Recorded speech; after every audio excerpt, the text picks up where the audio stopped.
የማቴዎስ ወንጌል ምዕራፍ 24። ኢየሱስም ከመቅደስ ወጥቶ ሄደ። ደቀ መዛሙርቱም የመቅደሱን ግንቦች ሊያሳዩት ቀረቡ። እርሱ ግን መልሶ ይህን ሁሉ ታያላችሁን? እውነት እላችኋለሁ ድንጋይ በድንጋይ ላይ ሳይፈርስ በዚህ አይቀርም አላቸው። እርሱም በደብረ ዘይት ተቀምጦ ሳለ ደቀ መዛሙርቱ ለብቻቸው ወደ እርሱ ቀርበው ንገረን፣ ይህ መቼ ይሆናል? የመምጣትህና የዓለም መጨረሻ ምልክቱስ ምንድር ነው? አሉት። ኢየሱስም መልሶ እንዲህ አላቸው፣ ማንም እንዳያስታችሁ ተጠንቀቁ። ብዙዎች እኔ ክርስቶስ ነኝ እያሉ በስሜ ይመጣሉና ብዙዎችንም ያስታሉ።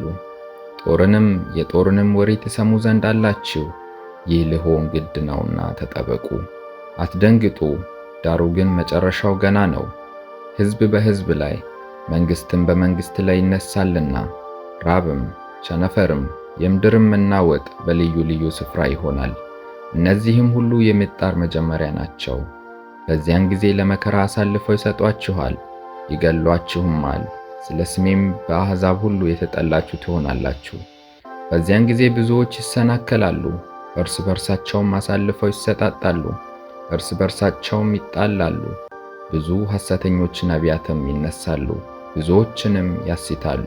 ከአመፃም ብዛት የተነሳ የብዙ ሰዎች ፍቅር ትቀዘቅዛለች። እስከ መጨረሻ የሚጸና ግን እርሱ ይድናል። ለአሕዛብም ሁሉ ምስክር እንዲሆን ይህ የመንግሥት ወንጌል በዓለም ሁሉ ይሰበካል። በዚያን ጊዜም መጨረሻው ይመጣል። እንግዲህ በነቢዩ በዳንኤል የተባለውን የጥፋትን ርኩሳት በተቀደሰችው ስፍራ ቆሞ ስታዩ አንባቢው ያስተውል። በዚያን ጊዜ በይሁዳ ያሉት ወደ ተራራዎች ይሹ። በሰገነትም ያለ በቤቱ ያለውን ሊወስድ አይውረድ። በእርሻም ያለ ልብሱን ይወስድ ዘንድ ወደ ኋላው አይመለስ። በዚያች ወራት ለርጉዞችና ለሚያጠቡ ወየላቸው። ነገር ግን ሽሽታችሁ በክረምት ወይም በሰንበት እንዳይሆን ጸልዩ።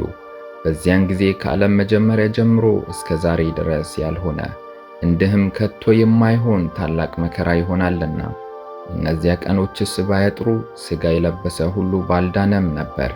ነገር ግን እነዚያ ቀኖች ስለተመረጡት ሰዎች ያጥራሉ። በዚያን ጊዜ ማንም እነሆ ክርስቶስ ከዚህ አለ ወይም ከዚያ አለ ብላችሁ አትመኑ። ሐሰተኞች ክርስቶሶችና ሐሰተኞች ነቢያት ይነሳሉና ቢቻላቸውስ የተመረጡትን እንኳ እስኪያስቱ ድረስ ታላላቅ ምልክትና ድንቅ ያሳያሉ። እነሆ አስቀድሜ ነገርኋችሁ። እንግዲህ እነሆ በበረሃ ነው ብሏችሁ አትውጡ፣ እነሆ በእልፍኝ ነው ብሏችሁ አትመኑ።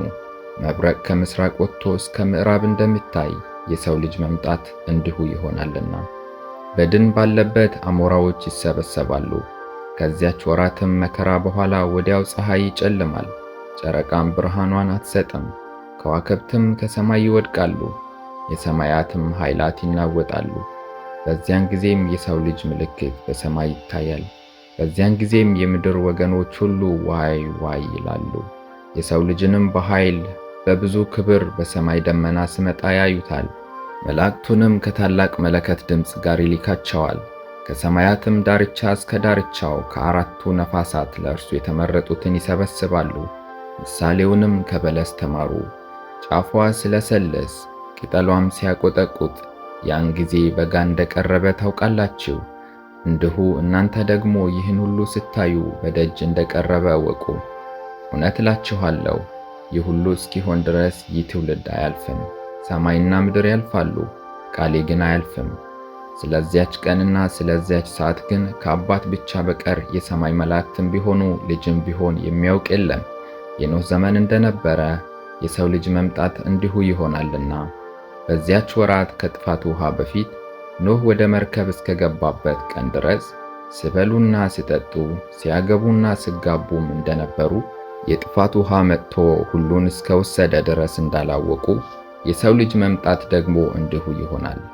በዚያን ጊዜ ሁለት ሰዎች በእርሻ ይሆናሉ፣ አንዱ ይወሰዳል፣ አንዱም ይቀራል። ሁለት ሴቶች በወፍጮ ይፈጫሉ፣ አንዲቱ ትወሰዳለች፣ አንዲቱም ትቀራለች። ጌታችሁ በምን ሰዓት እንዲመጣ አታውቁምና እንግዲህ ንቁ። ያን ግን እወቁ፣ ባለቤት ከሌሊቱ በየትኛው ክፍል ሌባ እንዲመጣ ቢያውቅ ኖሮ በነቃ፣ ቤቱም ሊቆፈር ባልተወ ነበር። ስለዚህ እናንተ ደግሞ ተዘጋጅታችሁ ኑሩ፣ የሰው ልጅ በማታስቡበት ሰዓት ይመጣልና። እንኪያስ ምግባቸውን በጊዜው ይሰጣቸው ዘንድ ጌታው በቤተሰቦች ላይ የሾመው ታማኝና ልባም ባሪያ ማን ነው? ጌታው መጥቶ እንዲህ ሲያደርግ የሚያገኘው ያ ባሪያ ብፁዕ ነው። እውነት እላችኋለሁ ባለው ሁሉ ላይ ሾመዋል። ያ ክፉ ባሪያ ግን ጌታዬ እስኪመጣ ይዘገያል ብሎ በልቡ ቢያስብ ባልንጀሮቹን ባሮች ሊመታ ቢጀምር ከሰካሮችም ጋር ቢበላና ቢጠጣ የዚያ ባሪያ ጌታ ባልጠበቃት ቀን ባላወቃትም ሰዓት ይመጣል፣ ከሁለትም ይሰነጥቀዋል፣ ዕድሉንም ከግብዞች ጋር ያደርግበታል። በዚያ ልቅሶና ጥርስ ማፋጨት ይሆናል።